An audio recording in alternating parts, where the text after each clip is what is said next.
Very good afternoon, everyone. My name is Adil Ashraf, and I have done my BTech from NIT Srinagar in Chemical Engineering Department.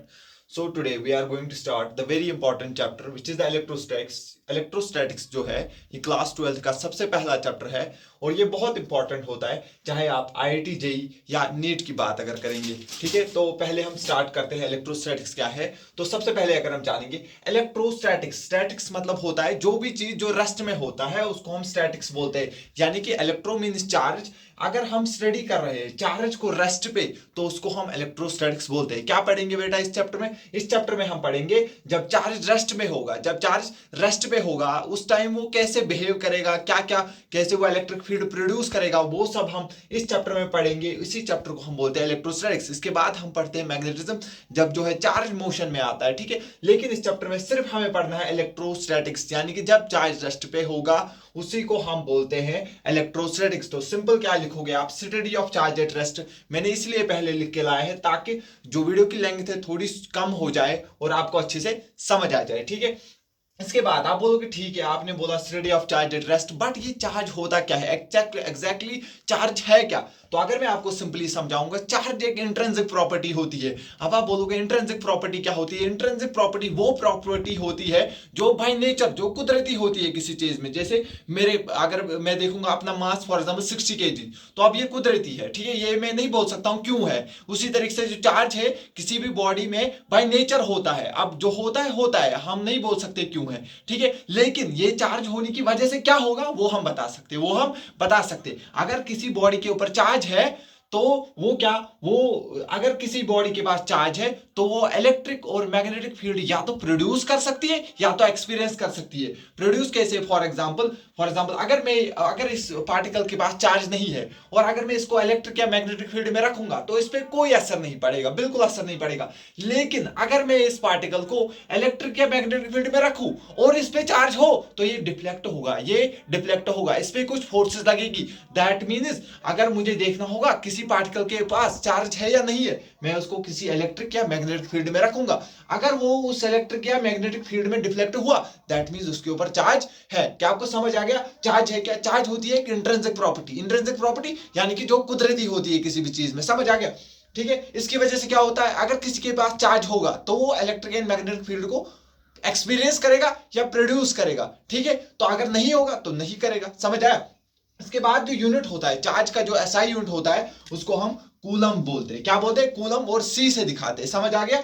ठीक, इसके बाद देखते हैं जो charge होता है, चार्ज या तो देखो कोई भी चीज जो होगी या तो वो रेस्ट पे होगी या तो वो कांस्टेंट वेलोसिटी के साथ चल रही होगी। अब अगर वेलोसिटी कांस्टेंट नहीं होगी तो ऑब्वियसली उसकी वेलोसिटी चेंज हो रही होगी। अगर वेलोसिटी चेंज हो रही है दैट मींस वो एक्सेलरेट हो रहा है। तो हमने अभी पढ़ा ये चार्ज, देखो अभी तो हमें सिर्फ इस चैप्टर में यही पढ़ना है, लेकिन इस पे बार बार क्वेश्चन पूछा जाता है। ये इंपॉर्टेंट सेक्शन है, एम्स ने 2 बार क्वेश्चन पूछा हुआ है तो इसलिए ये सेक्शन इंपॉर्टेंट होता है। पहली बात, अगर चार्ज रेस्ट पे होता है, अगर सिर्फ चार्ज रेस्ट पे होगा तो वो सिर्फ क्या प्रोड्यूस करेगा?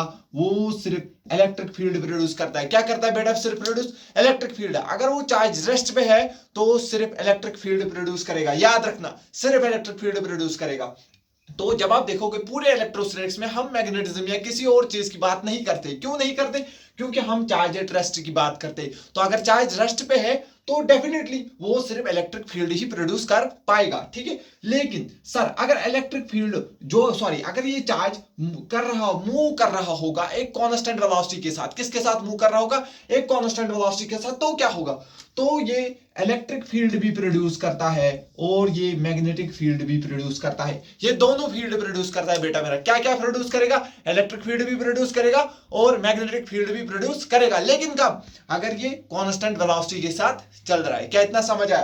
कांस्टेंट वेलोसिटी क्या होता है? अगर स्पीड सेम हो और डायरेक्शन भी सेम हो तो उसको हम कांस्टेंट वेलोसिटी बोलते हैं। इसके बाद देखते हैं अगर जो चार्ज है वो एक्सेलरेट हो रहा है, लगातार चार्ज एक्सेलरेट हो रहा है, दैट मींस अगर लगातार जो है चार्ज एक्सेलरेट हो रहा है दैट मींस वो इलेक्ट्रिक फील्ड भी प्रोड्यूस करेगा, वो मैग्नेटिक फील्ड भी प्रोड्यूस करेगा और वो रेडिएट करेगा। क्या करेगा? रेडिएट बेटा, वो रेडिएट करेगा इलेक्ट्रोमैग्नेटिक वेव्स। क्या रेडिएट करेगा? Electromagnetic waves. कभी क्वेश्चन पूछा जा सकता है चार्ज कब इलेक्ट्रोमैग्नेटिक वेव्स को रेडिएट करेगा? कब करेगा? जब वो एक्सेलरेट होगा। कब चार्ज मैग्नेटिक फील्ड प्रोड्यूस करेगा? जब वो कांस्टेंट वेलोसिटी के साथ चल रहा होगा। कब वो सिर्फ इलेक्ट्रिक फील्ड प्रोड्यूस करेगा? जब वो सिर्फ रेस्ट पे होगा तब सिर्फ इलेक्ट्रिक फील्ड करेगा प्रोड्यूस। समझ आया? कांस्टेंट वेलोसिटी के साथ इलेक्ट्रिक फील्ड भी प्रोड्यूस करेगा और मैग्नेटिक फील्ड भी प्रोड्यूस करेगा, और जब वो एक्सेलरेट हो रहा होगा तो वो तीनों चीजें करता है। इलेक्ट्रिक फील्ड भी प्रोड्यूस होगा, मैग्नेटिक फील्ड भी होगा, और वो रेडिएट करेगा इलेक्ट्रोमैग्नेटिक वेव्स। ठीक है, तो ठीक है। तो अब स्टार्ट करते हैं प्रॉपर्टीज ऑफ चार्ज।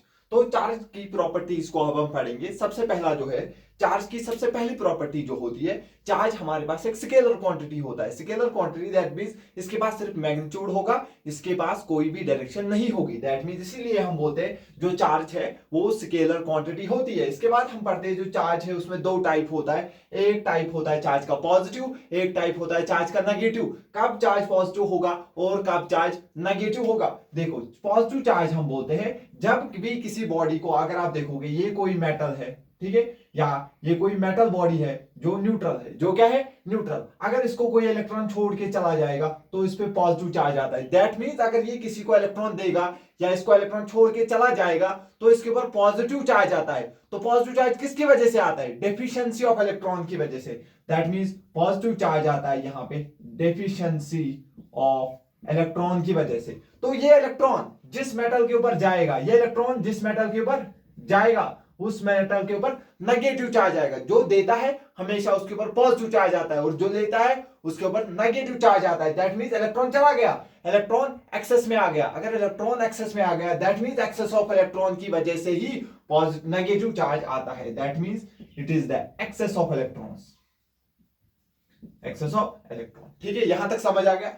इसके बाद समझ आ गया आपको पॉजिटिव चार्ज के दो टाइप होते हैं, एक पॉजिटिव टाइप होता है और एक नेगेटिव टाइप होता है। पॉजिटिव टाइप वो होता है जब कोई भी इलेक्ट्रॉन किसी भी मेटल को छोड़ के चला जाएगा, दैट मींस उसकी वजह से डेफिशिएंसी ऑफ इलेक्ट्रॉन होगी, और जब भी डेफिशिएंसी ऑफ इलेक्ट्रॉन होगी तो हम बोलेंगे बॉडी के ऊपर पॉजिटिव चार्ज आया है। और जब भी जो इलेक्ट्रॉन किसी और मेटल के पास जाएगा उसके पास क्या होगा? उसके पास इलेक्ट्रॉन बढ़ेंगे, यानी कि एक्सेस ऑफ इलेक्ट्रॉन होगा। एक्सेस ऑफ इलेक्ट्रॉन होने की वजह से उसके ऊपर नेगेटिव चार्ज आएगा। समझ आ रहा है? उसके बाद जो आपको पता होना चाहिए, इलेक्ट्रॉन के ऊपर चार्ज होता है -1.6 × 10⁻⁻19 कूलम, और इतना ही चार्ज प्रोटॉन के पास होता है लेकिन पॉजिटिव में।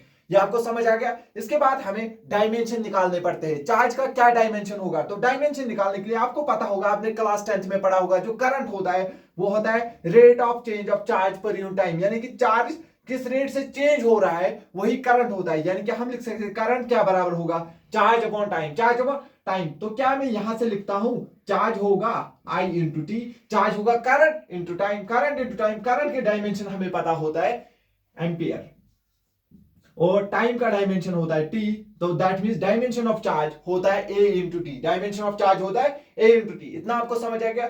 और एक प्रॉपर्टी होती है, चार्ज जो है हमारे पास एडिटिव प्रॉपर्टी होती है। क्या होती है बेटा? Additive property. एडिटिव प्रॉपर्टी मतलब फॉर एग्जांपल अगर मेरे पास 2 कूलम चार्ज है, कितने कूलम चार्ज है, और यहां पे मेरे पास 3 कूलम चार्ज है, तो मैं इनको डायरेक्टली ऐड करके बोल सकता हूं मेरे पास 5 कूलम चार्ज है। दैट मींस मैं चार्ज को डायरेक्टली ऐड कर सकता हूं, इसलिए हम बोलते हैं इसको एडिटिव प्रॉपर्टी है। समझ आ गया इतना? ठीक है, ठीक है। तो अब स्टार्ट करते हैं चौथी प्रॉपर्टी जो है चार्ज की। अगर आप देखोगे charge can never exist without mass. जो चार्ज है देखो हमेशा जो है किसी बॉडी के पास, हमेशा कोई भी बॉडी अगर दुनिया में होगी तो उसके पास मास होता ही होता है, लेकिन हर कोई बॉडी के पास चार्ज हो ये जरूरी नहीं होता है। दैट मींस लेकिन अगर किसी बॉडी के पास चार्ज है तो ऑब्वियसली उसके पास मास होगा, क्योंकि जो चार्ज है वो मास के बिना एग्जिस्ट नहीं कर सकता है, क्योंकि चार्ज हमेशा अपने साथ मास लेके आता है। दैट मींस चार्ज होगा तो मास जरूर होगा, लेकिन अगर मास होगा इसका मतलब जरूरी नहीं कि उसके पास चार्ज होगा। हो भी सकता है,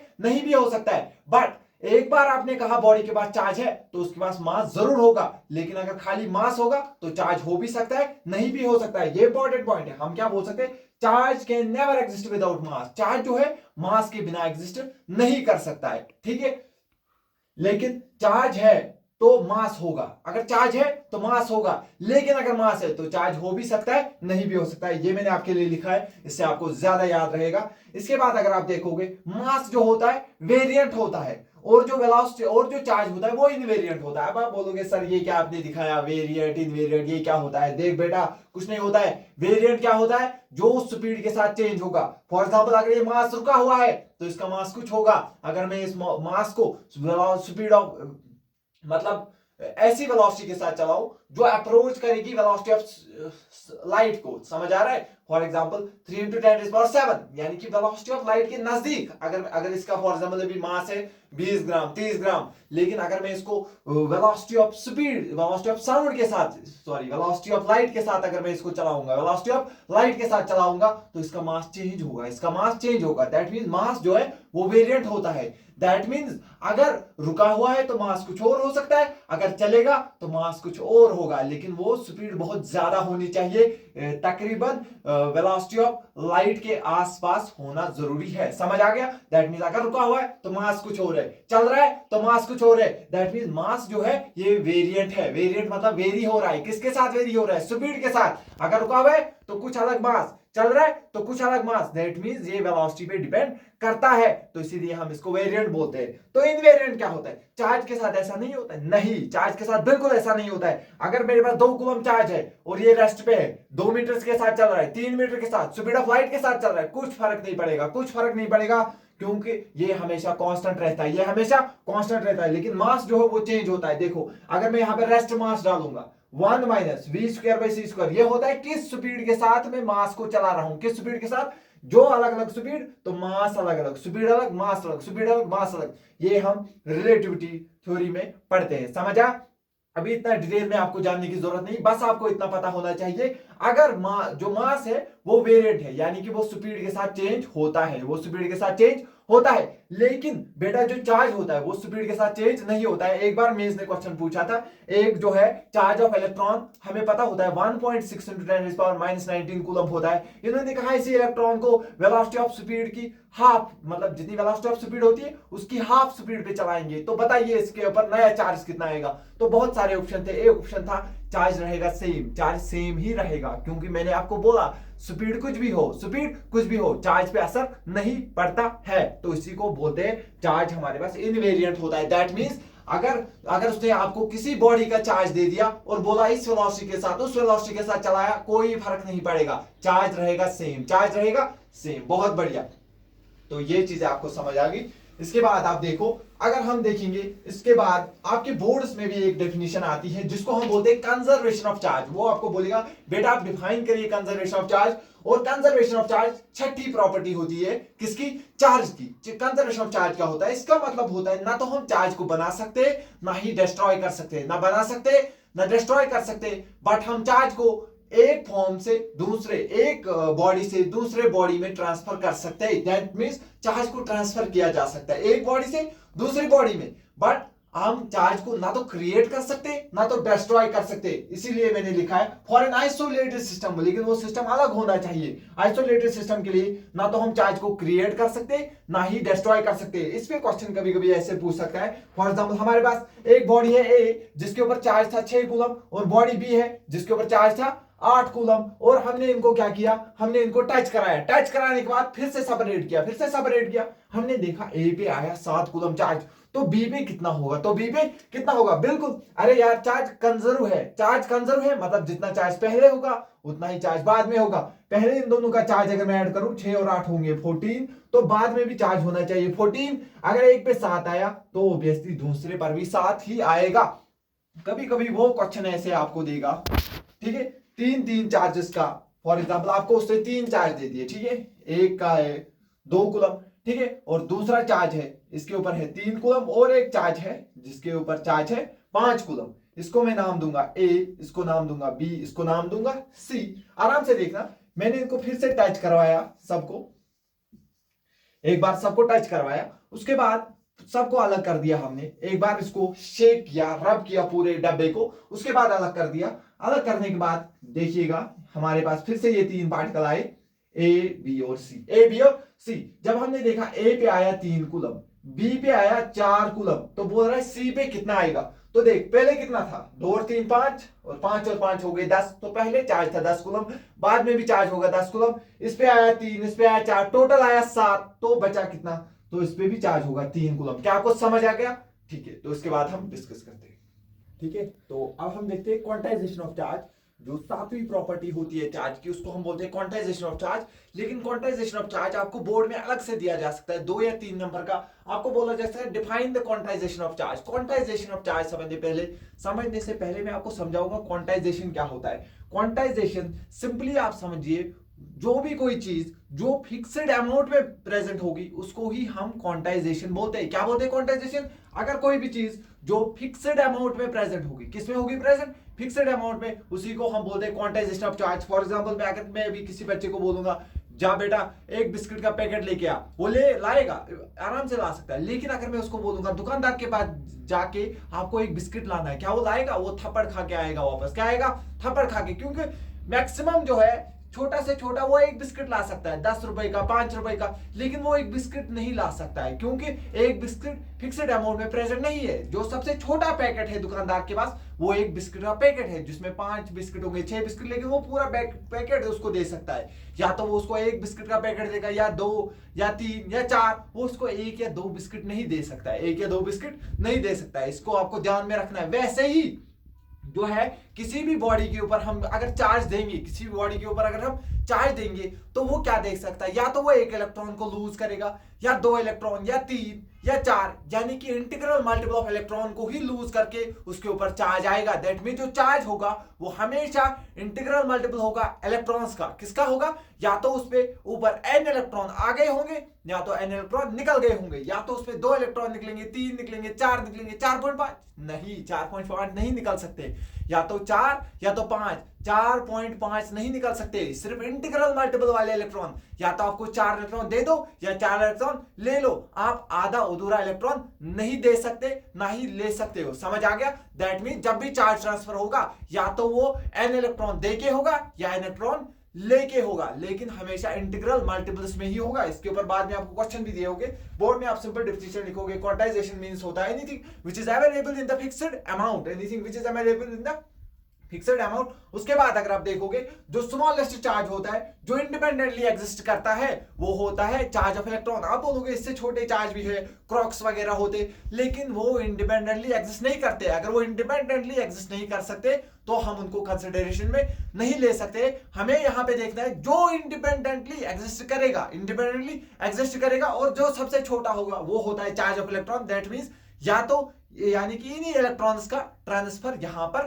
होगा। समझ आ गया? यानी कि charge always exist in the integral multiple of charge, integral multiple of fundamental charge. ये फंडामेंटल चार्ज क्या होता है? Charge of electron. Fundamental charge होता है चार्ज ऑफ इलेक्ट्रॉन। अगर आप देखोगे Q is equal to plus minus N, N यहाँ पे इंटीजर होता है 1 2 3 4। देखो प्लस कब आएगा? अगर मैंने इलेक्ट्रॉन दिया, और अगर मैंने इलेक्ट्रॉन लिया तो माइनस आएगा। ठीक है, तो ये होता है charge on electron. For example अगर मैं आपको समझाना यहाँ पे चाहूंगा, ए हमारे पास एक न्यूट्रल बॉडी है, मैंने इससे 5 इलेक्ट्रॉन निकाल लिए। ध्यान से देखना, 5 इलेक्ट्रॉन निकाले, यानी कि इसके ऊपर माइनस चार्ज आएगा। इसको छोड़ के चले गए ना, छोड़ के चले जाएंगे तो डेफिशिएंसी आएगी, तो इसके ऊपर पॉजिटिव चार्ज आएगा। क्या आएगा बेटा? पॉजिटिव चार्ज आएगा। 5 इलेक्ट्रॉन चले गए तो 5e इसके ऊपर चार्ज आएगा। क्या आपको समझ आ गया? इसी तरीके से अगर किसी बॉडी से n इलेक्ट्रॉन निकाल दिए जाए तो उसके ऊपर ne चार्ज आएगा। समझ आ गया? 2 इलेक्ट्रॉन निकाले तो 2e, 3 निकाले 3e, 5 निकाले 5e, n निकाले ne। समझ आ गया? सिमिलरली अगर मैं किसी को 5 इलेक्ट्रॉन दे दूं, अगर मैं किसी को क्या करूं, 5 इलेक्ट्रॉन दे दूं, तो इसके ऊपर इसके पास क्या की सर आपने भी सिखाया, अगर इलेक्ट्रॉन आते हैं तो नेगेटिव चार्ज लाते हैं। दैट मींस इसके ऊपर आएगा 5e चार्ज। अगर इलेक्ट्रॉन आए तो नेगेटिव चार्ज आएगा, इलेक्ट्रॉन गए तो पॉजिटिव चार्ज आएगा। क्या आएगा? Positive charge. इसके ऊपर कितने आए? 5 इलेक्ट्रॉन मैंने इसको यहां से दे दिए, दैट मींस इसके ऊपर नेगेटिव चार्ज आएगा। अगर मैं इससे 5 इलेक्ट्रॉन लेता तो इसके ऊपर पॉजिटिव चार्ज आता। ठीक है, तो यहां पे जो है 5, इसको मैंने इसी तरीके से अगर मैं n इलेक्ट्रॉन दे दूं तो यहां पे ne इसके ऊपर चार्ज आएगा। क्या आपको समझ आ गया क्या होता है क्वांटाइजेशन ऑफ चार्ज? अगर इलेक्ट्रॉन चले जाएंगे तो पॉजिटिव चार्ज आएगा, अगर इलेक्ट्रॉन आएंगे तो नेगेटिव चार्ज आएगा। समझ आ गया? यानी कि सारी नौटंकी किसकी है? इलेक्ट्रॉन की। सारी नौटंकी यहाँ पे किसकी होती है? इलेक्ट्रॉन की। अगर किसी को इलेक्ट्रॉन छोड़ के चला गया, बेचारे के पास पॉजिटिव आएगा, और जिसके पास चला जाएगा उसकी जिंदगी में नरक आएगा, यानी कि नेगेटिव, और जिसकी जिंदगी से चला गया वो पॉजिटिव खुशी खुशहाल रहेगा। समझ आ गया? ठीक है, तो आगे डिस्कस करेंगे। तो स्टार्ट करते हैं देखो इस पे अब जो हमने अभी पढ़ा Q is equal to plus minus any, quantization वाला जो टॉपिक हमने पढ़ा उस पे बहुत सारे क्वेश्चन आपसे पूछे जाते हैं। आपको बार बार ये सवाल पूछा जाता है, आपको एक चार्ज दिया जाएगा और आपसे पूछा जाएगा क्या ये चार्ज पॉसिबल है या नहीं है, क्या ये चार्ज एग्जिस्ट कर सकता है या नहीं कर सकता है। तो आप कैसे पता करोगे? आपको पता करने के लिए मैंने जो भी पढ़ाया Q is equal to plus minus any, ये n जो है इंटीजर होना चाहिए, n जो है इंटीजर होना चाहिए। हम क्या करेंगे, हमें चार्ज दिया होगा उसको e से डिवाइड करेंगे, e से करेंगे डिवाइड, तो हमें क्या निकलेगा, वहां से हमको n पता चलेगा। अगर n इंटीजर आया तो चार्ज एग्जिस्ट करेगा, अगर n इंटीजर नहीं आया तो चार्ज भी एग्जिस्ट नहीं करेगा। सिंपल एक चीज आप याद रखोगे, Q is equal to plus minus any लिखना, Q is equal to plus minus any लिखना और n की वैल्यू निकालना। अगर n इंटीजर आया तो चार्ज एग्जिस्ट करेगा, अगर इंटीजर नहीं आया तो चार्ज एग्जिस्ट नहीं करेगा। तो चलो इसके ऊपर थोड़ी सी प्रैक्टिस करते हैं, देखते हैं। पहला क्वेश्चन हमें दिया है, चार्ज दिया हुआ है यहाँ पे 3.2 into 10 raise power minus 20 coulomb, ठीक है। तो हमें चार्ज दिया हुआ है, हमें एन निकालना है। क्या निकालना है? तो हमको पता है Q किसके बराबर होता है, हमने भी देखा Q इज इक्वल टू होता है प्लस माइनस एन ई। तो यहाँ प्लस में ही चार्ज दिया हुआ है, तो चार्ज हमें दिया हुआ है 3.2 इंटू 10 रेज पावर माइनस 20, समझ आ गया।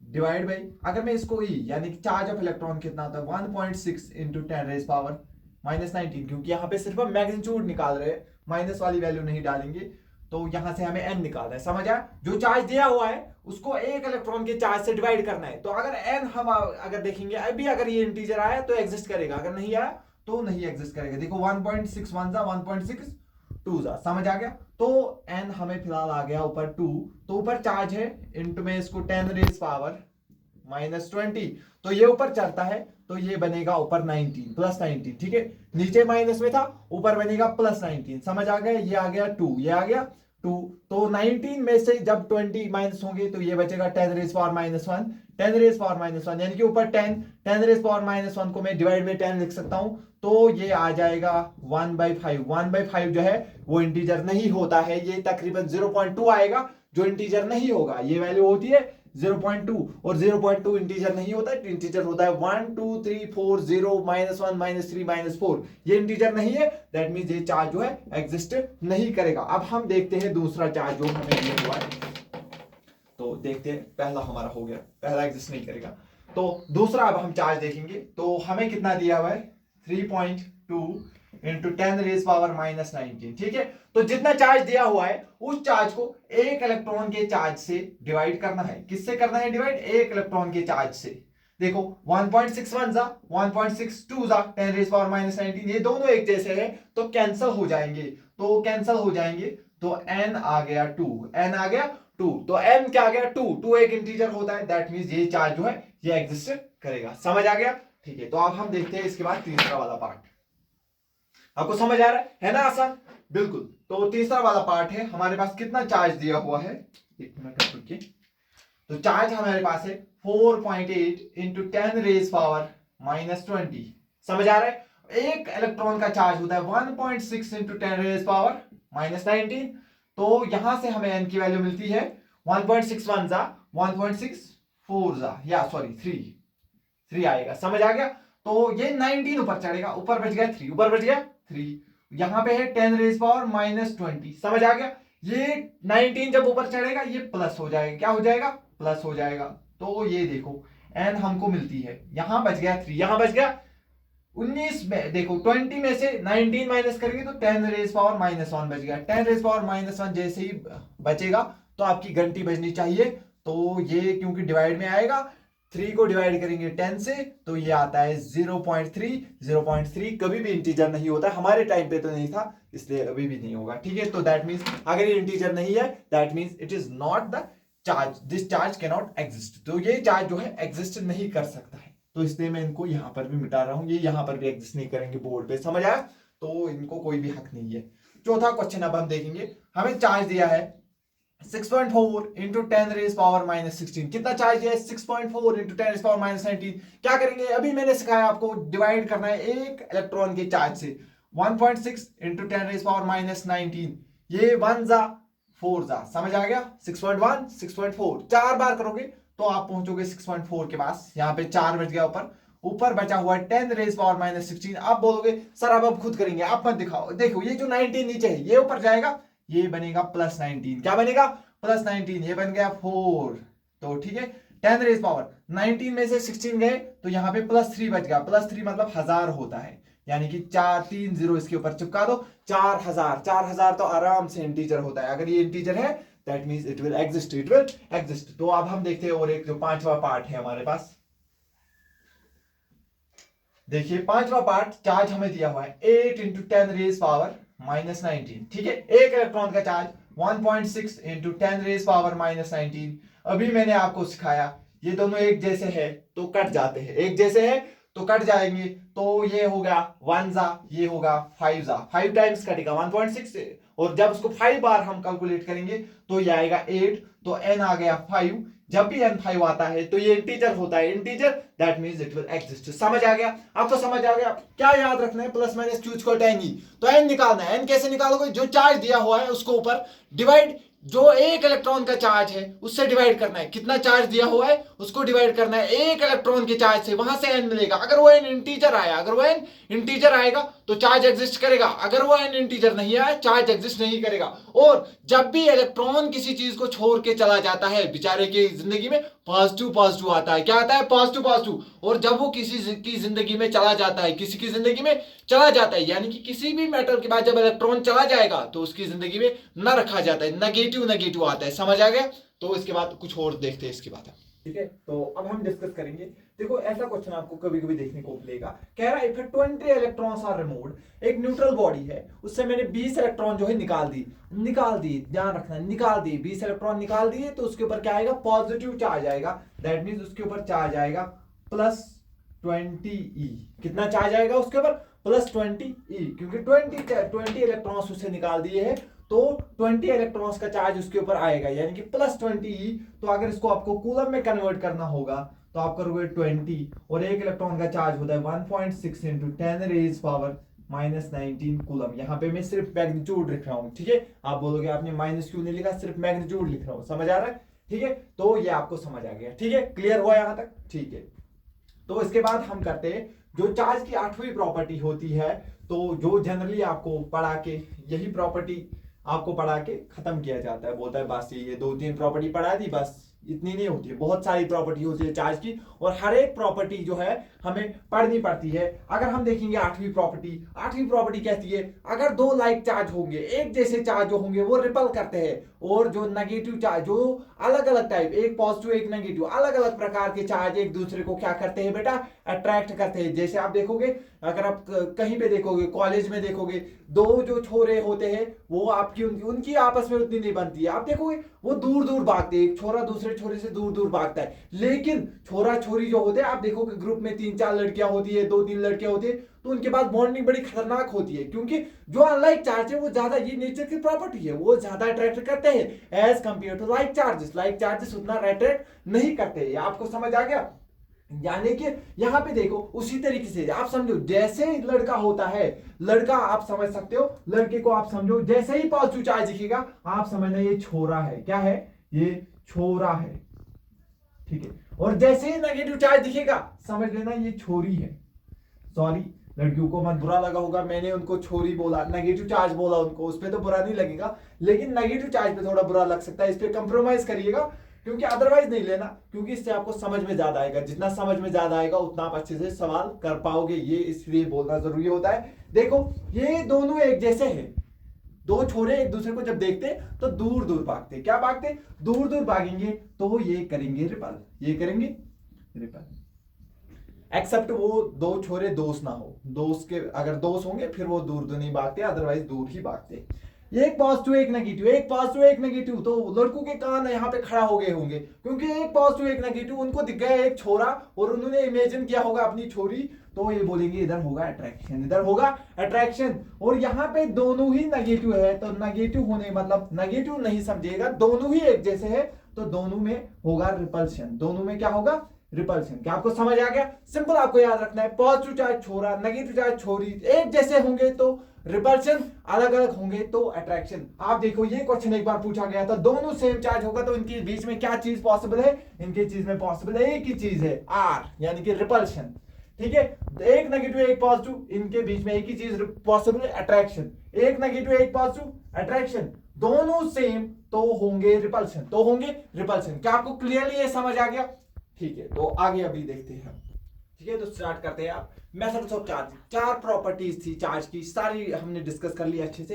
अब आपको बिल्कुल अच्छे से डिस्कस करवाएंगे हम मेथड्स ऑफ चार्जिंग। कभी कभी आपके बोर्ड में भी ये सवाल पूछा जा सकता है, what is the methods of charging, तो आप ये 5 लिख के आएगा। Frictional electricity, photo electric effect, thermionic emission, induction and conduction. ये 5 टाइप होते हैं, लेकिन अब इनको आराम से हम डिस्कस करेंगे, एक एक को अच्छे से डिस्कस करेंगे। सबसे पहले हम देखते हैं फ्रिक्शनल इलेक्ट्रिसिटी क्या होती है। फ्रिक्शनल इलेक्ट्रिसिटी क्या होती है? सिंपल, अगर आप देखोगे ऐसे, अभी जो सर्दी है, हाथ ठंडे होते हैं तो इंसान ऐसे ऐसे करता है, तो ऐसे ऐसे करने से जो चार्ज का ट्रांसफर होगा, रगड़ देने से जो चार्ज का ट्रांसफर होगा, वही होता है फ्रिक्शनल चार्ज। समझ आ गया? फ्रिक्शनल इलेक्ट्रिसिटी क्या होता है? ये मेथड ऑफ चार्जिंग होता है। कैसे चार्जिंग करते हैं? दो चीज उसको रब करते हैं। जब भी दो ऑब्जेक्ट्स को आपस में रब करेंगे, उनके बीच में जो चार्ज का ट्रांसफर होगा, उसको हम बोलते हैं फ्रिक्शनल इलेक्ट्रिसिटी। क्या समझ आ गया आपको? Frictional electricity. तो इसमें बहुत ही, ये आपको आराम से आप लिखना, जब हम दो ऑब्जेक्ट्स को, when two objects are rubbed together, then the transfer of charge is because of the friction, then the transfer of charge is because of the friction। अब इसमें आपको लगेगा ये क्या तुच्चा सा टॉपिक है, आपने 1 मिनट में बताया, रगड़ देंगे चार्ज ट्रांसफर होगा, ये तो बहुत सिंपल है।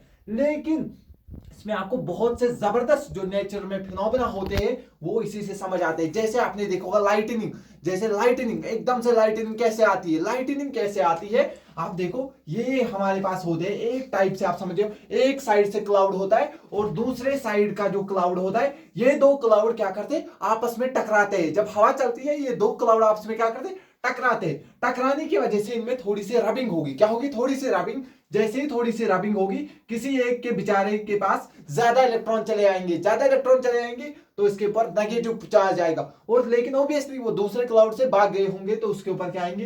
Positive charge. तो यहाँ पॉजिटिव, यहाँ नेगेटिव, यानी कि पोटेंशियल डिफरेंस क्रिएट हो गया। पॉजिटिव से नेगेटिव के दरमियान यहाँ पे करंट चलनी स्टार्ट हो जाएगी। जैसे ही वो करंट चलेगी तो लाइटनिंग डेवलप होती है, अचानक से आपको लाइटनिंग दिखेगी। समझ आ गया? दैट मींस लाइटनिंग किसकी वजह से होती है? ये बहुत ही जबरदस्त फिनोमेना जो नेचर में होता है, वो किसकी वजह से होता है? फ्रिक्शनल इलेक्ट्रिसिटी की वजह से होता है। बहुत बढ़िया, आपको समझ आ गया होगा फ्रिक्शनल इलेक्ट्रिसिटी क्या होता है। दूसरा चीज, इन तीनों को हम थोड़ा थोड़ा यहाँ पे डिस्कस करेंगे, क्योंकि जैसे ही मॉडर्न फिजिक्स में जाएंगे, फोटो इलेक्ट्रिक इफेक्ट को 2-3 लेक्चर लगते हैं आराम से समझने में। समझ आया? थर्मियोनिक इमिशन भी हम वहीं पे आराम से समझते हैं जब हम एक्सरे वाला पार्ट करते हैं। तो फ्रिक्शनल इलेक्ट्रिसिटी हमारे पास हो गया। तो दूसरा आते हैं हम फोटो इलेक्ट्रिक इफेक्ट। आप देखिए, सिंपल, अगर हमारे पास क्या होगा, हमारे पास होना चाहिए एक मेटल सरफेस। क्या होना चाहिए बेटा? एक मेटल सरफेस होना चाहिए। मेटल सरफेस पे जैसे ही लाइट आएगी, जैसे ही लाइट आएगी, लेकिन जब लाइट आएगी तो इलेक्ट्रॉन ले जाएगी, ऐसा जरूरी नहीं है। वो लाइट आएगी, उस लाइट के पास सफिशिएंट एनर्जी होनी चाहिए, सफिशिएंट एनर्जी होनी चाहिए ताकि वो इलेक्ट्रॉन को निकाल पाए, ताकि वो इलेक्ट्रॉन को निकाल पाए। तो जैसे ही वो लाइट इस पे चलेगी तो इससे जो इलेक्ट्रॉन निकलेगा, जैसे ही इसको, ये हम पूरा समझते हैं, इलेक्ट्रॉन कब निकलेगा कब नहीं निकलेगा वो हम फोटो इलेक्ट्रिक इफेक्ट में ही पढ़ेंगे। लेकिन यहाँ पे सिर्फ हमको समझना है, जैसे लाइट पड़ेगी, जिसके पास सफिशिएंट एनर्जी होगी तो वो इलेक्ट्रॉन ले जाएगी। जैसे ही इसके पास इलेक्ट्रॉन चला गया, दैट मींस इसके ऊपर पॉजिटिव चार्ज आना स्टार्ट हो जाएगा। तो धीरे धीरे ये चार्ज हो जाएगा। ये कहां पे हमें देखने को मिलता है सर? इसका कोई प्रैक्टिकल एग्जांपल बताइए। सिंपल, जो आपके पास सोलर बैटरीज लगी होती है घरों में, जो सोलर सिस्टम लगा होता है, वो सारा तो इसी पे होता है। सन से लाइट आती है, उसके ऊपर पड़ती है, वो इलेक्ट्रॉन निकलता है, धीरे धीरे वो चार्ज होता है और आप जो है इलेक्ट्रिसिटी का आनंद लेते हो इन सर्दियों में। समझ आ गया? इसके बाद हम आते हैं और एक टॉपिक के पास जिसको हम बोलते हैं थर्मियोनिक इमिशन। थर्मियोनिक इमिशन मतलब हीट की वजह से इलेक्ट्रॉन को निकालना। हीट की वजह से जैसे ही इलेक्ट्रॉन निकलेगा, इलेक्ट्रॉन निकल गया तो ऑब्वियसली क्या आएगा? चार्ज आएगा उसके ऊपर। ठीक है, फॉर एग्जांपल अगर हम एक सर्किट यहां पे लेते हैं, ठीक है, तो इसको अगर हम बैटरी के साथ कनेक्ट करेंगे तो इसमें बैटरी, इसमें करंट चलेगी। जैसे ही करंट चलेगी तो ये धीरे धीरे जो कॉइल होगी, ये धीरे धीरे जो ये रेजिस्टर होगा, ये हॉट हो जाएगा, यानी गर्म हो जाएगा। जैसे जैसे गर्म हो जाएगा, इलेक्ट्रॉन को जैसे ही सफिशिएंट एनर्जी मिलेगी तो वो यहां से फरार हो जाएगा, इलेक्ट्रॉन चला जाएगा और ये पॉजिटिव चार्ज हो जाएगा। दैट मींस इलेक्ट्रॉन चला गया, इसके ऊपर पॉजिटिव चार्ज आएगा। जैसे ही पॉजिटिव चार्ज हो गया, दैट मींस ये चार्जिंग हुई कि नहीं हुई। दैट मींस अगर हम हीट की वजह से किसी चीज को चार्ज करते हैं, उसको हम बोलते हैं थर्मियोनिक इमिशन। तो इसके बाद हम जो और 2 टॉपिक बचते हैं, एक हमारे पास बचता है इंडक्शन, एक बचता है कंडक्शन। इनको हम अभी डिस्कस करेंगे। ठीक है, तो मेथड्स ऑफ चार्जिंग में जो मोस्ट इंपॉर्टेंट टाइप होता है वो होता है एक इंडक्शन एक कंडक्शन। तो सबसे पहले हम बात करेंगे इंडक्शन के बारे में। किसके बारे में? इंडक्शन के बारे में। इंडक्शन क्या होता है याद रखना। इंडक्शन की अगर आप डेफिनेशन लिखनी होगी आपके बोर्ड्स एग्जाम में तो बस, बाकी और ये कहीं जरूरत नहीं होगी, आपको याद रखना है सिंपल। मैं कुछ चीजें आपको बोलूंगा वो आप याद रखिएगा, बस किसी भी कॉम्पिटेटिव एग्जाम में आप जाओगे आप अच्छे से उसको फोड़ कर आओगे। सिंपल याद रखना, rearrangement of charge distribution. Board में आप क्या लिखोगे? rearrangement of charge distribution of body when another body interacts with it. ठीक है, इसका मतलब क्या होता है, ये क्या है पहले आप लिखिए, अभी समझ में आएगा आपको क्या है। सबसे पहले याद रखिएगा, ये बातें आपको याद रखनी है। इंडक्शन में हम डायरेक्टली टच नहीं करवाते हैं, डायरेक्टली टच नहीं करवाते हैं, बिना छुअन छुआई के हम किसी भी चीज को अगर चार्ज करेंगे तो उसको हम बोलते हैं इंडक्शन। क्या बोलते हैं? इंडक्शन। याद रखना, इंडक्शन जो है वो कंडक्टर में भी होती है और इंसुलेटर में भी होती है। दैट मींस इंडक्शन दोनों में होती है, कंडक्टर में भी होती है, इंसुलेटर में भी होती है।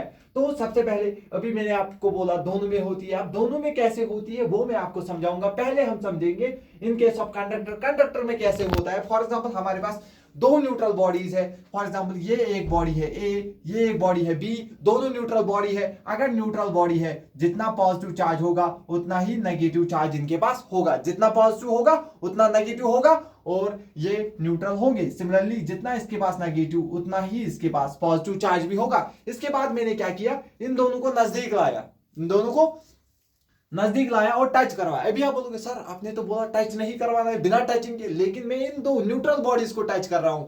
जो चार्जिंग बॉडी है उसको मैं इसके साथ टच नहीं करवाऊंगा। न्यूट्रल बॉडीज को टच कर सकते हो, उनमें क्या फर्क पड़ेगा, लेकिन जो चार्जड बॉडी है उसको मैं इनके साथ बिल्कुल भी टच नहीं करूंगा और उसके बावजूद मैं इनको चार्ज करके आपको दिखाऊंगा। लेकिन इसके बावजूद मैं यहाँ पे थोड़ा सा, यहाँ पे थोड़ी सी मक्कारी करेंगे हम। मक्कारी कैसे करेंगे, देखो इन दोनों को पास पास लाया, इन दोनों को पास पास लाया, दोनों के बाद जितने पॉजिटिव उतने नेगेटिव, जितने पॉजिटिव उतने नेगेटिव। लेकिन जैसे ही कौन आया, लेट हमने यहाँ पे एक नेगेटिवली चार्जड रॉड लाई। कौन सी लाई? Negatively charged rod, negatively charged rod हमने यहां पे लाई। कौन सी रॉड लाई? नेगेटिवली चार्जड रॉड, यानी कि इसके ऊपर नेगेटिव चार्ज है। जैसे ही ये दोनों मिले हुए थे, जितने इनके पास पॉजिटिव थे उतने नेगेटिव थे। जैसे ही इन पॉजिटिव चार्जेस, क्योंकि इसके पास भी जितने पॉजिटिव उतने नेगेटिव, जितने पॉजिटिव उतने नेगेटिव। देखो ये जब ये यहां पे रॉड नहीं थी, जब ये यहां पे रॉड नहीं थी तो इस तरीके का कुछ अरेंजमेंट यहां पे था। ठीक है, plus minus plus minus plus minus. लेकिन कब? जब ये रॉड नहीं थी, जब ये रॉड। लेकिन एक बार जब मैंने रॉड लाई तो मैंने कुछ देखा, यहां कुछ अलग ही फिनोमेना होने स्टार्ट हो गई। यहां पर एक अजीब सी चीज होनी स्टार्ट हो गई।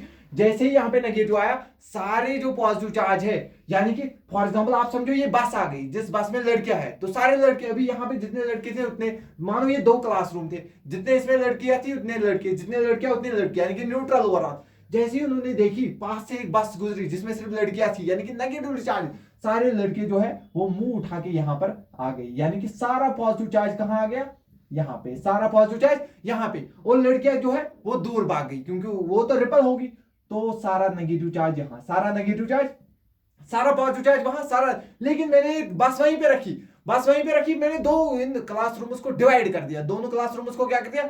डिवाइड। तो जब मैंने देखा इस क्लासरूम में सिर्फ लड़कियां ही लड़कियां थी, दैट मींस इसके ऊपर था नेगेटिव चार्ज, इसके ऊपर क्या आ गया? नेगेटिव चार्ज, और इसके ऊपर क्या आ गया? पॉजिटिव चार्ज, इसके ऊपर क्या आ गया? पॉजिटिव। लेकिन मैंने ये बस वहीं पे रखी और इन दोनों को अलग कर दिया है, तो इस वाले के ऊपर सिर्फ नेगेटिव चार्ज आ गया और इस वाले के ऊपर सिर्फ पॉजिटिव चार्ज आ गया। समझ आ गया? इसी तरीके से हमने ये नेगेटिव रॉड रखी, ये जो सारे प्रोटॉन है, सारे पॉजिटिव चार्ज जो है वो उस तरफ चले गए। समझ आ गया? दैट मींस ये वाला ब्लॉक पूरा पॉजिटिवली हो गया और ये पूरा नेगेटिवली हो गया, जबकि मैंने इसको बिल्कुल भी उसके साथ टच नहीं करवाया। समझ आ गया? ठीक है, ठीक है। तो इसके बाद हम आते हैं induction. In case of induction हमने देखा कंडक्टर में कैसे होता है, वो आपको अच्छे से समझ आ गया होगा। अब हम यहाँ पे, आप उसको अदरवाइज देख लीजिएगा, मैं कुछ एग्जांपल्स ऐसे देता हूँ आपको समझाने के लिए, आपको मजा आए, आपको बोरिंग ना लगे, इसलिए मैं बोलता रहता हूँ। ठीक है, इसलिए इसके बाद हम आते हैं इंडक्शन। किसमें? इंडक्शन किसमें होना चाहिए? इंसुलेटर में। इंसुलेटर के पास बेचारे के पास फ्री इलेक्ट्रॉन नहीं होते हैं। सबसे पहली दुख की बात, जो इंडक्शन है बेचारा अपने दिल पे हाथ रख के बोलता है मेरे पास फ्री इलेक्ट्रॉन नहीं है। लेकिन तो क्या हुआ, ऊपर वाले ने इसको डाइपोल दिए होते। क्या दिए होते? डाइपोल दिए होते। फॉर एग्जाम्पल ये नेगेटिव पॉजिटिव, इनको डाइपोल बोला जाता है। डाइपोल किनको बोला जाता है? इक्वल एंड अपोजिट चार्जेस अगर होंगे इसके पास। ठीक है, इक्वल एंड अपोजिट चार्ज जब होंगे तो इनको हम बोलते हैं डाइपोल। इनको क्या बोलते हैं? डाइपोल। समझ आ गया? लेकिन अभी ये कहानी है जब मैंने ये नेगेटिवली चार्ज इसके पास नहीं लाई, उससे पहले की कहानी। जैसे मैंने नेगेटिवली चार्ज इसके पास लाई, नेगेटिवली चार्ज इसके पास, लेकिन आफ्टर सम टाइम, कुछ टाइम के बाद, आफ्टर सम टाइम हमने क्या देखा, 5-6 मिनट के बाद हमने यहाँ पे देखा, यहाँ पे कुछ अरेंजमेंट ही चेंज हो गया था। क्या हो गया था? अरेंजमेंट ऑलमोस्ट चेंज हो गया था। जब आप गौर से देखोगे, जब हमने कुछ टाइम बाद देखा इस नेगेटिवली चार्ज यहाँ पे रखी हुई थी, इसकी वजह से क्या हुआ, ये जो डाइपोल ने अपने चार्ज का जो अरेंजमेंट है वही चेंज कर दिया। जैसे इसको पॉजिटिव साइड था, नेगेटिव साइड, इन्होंने अपना अरेंजमेंट चेंज कर दिया। इसीलिए मैंने बोला इंडक्शन में ये अपना अरेंजमेंट चेंज करते हैं। तो ये जो पॉजिटिव वाला साइड है वो इस साइड आ गया, पॉजिटिव वाला साइड जो है इस साइड आ गया, पॉजिटिव वाला साइड इस साइड आ गया, पॉजिटिव वाला साइड इस साइड आ गया। समझ आ गया? तो ये जो रीअरेंजमेंट हुआ इसको ही हम बोलते हैं इंडक्शन।